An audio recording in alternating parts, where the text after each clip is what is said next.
Hi friends, ఈరోజు ఆలు curry చేస్తున్నాం. చూడండి, ఆలుగడ్డలు తీసుకోండి, మంచిగా గిల్లి పెట్టుకొని మంచిగా కడుక్కొని పెట్టుకోండి.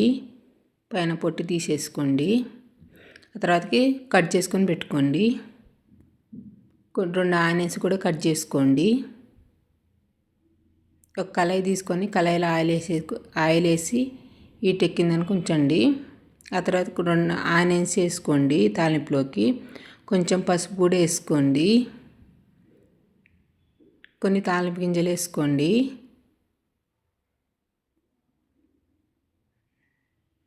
మంచిగా కలుపుకోండి.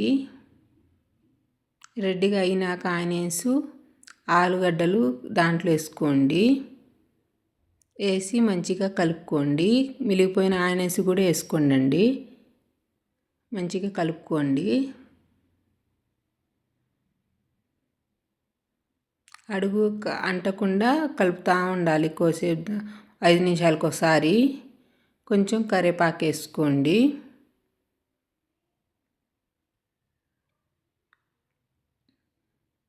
కరివేపాకు వేసుకొని మంచిగా కలుపుకోండి.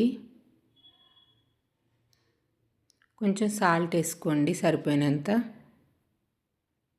సాల్ట్ వేసేసి మంచిగా కలుపుకోండి.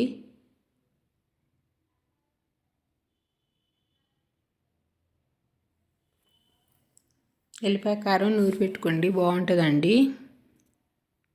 ఎల్లిపాయ కారం వేసుకోండి. కొంచెం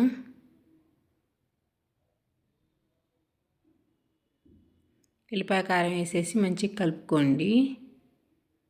కొంచెం ధనియాల పౌడర్ కూడా వేసుకోండి.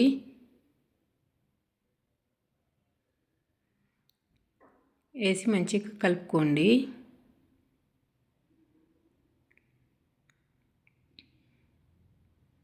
కొంచెం కొత్తిమీర వేసుకోండి.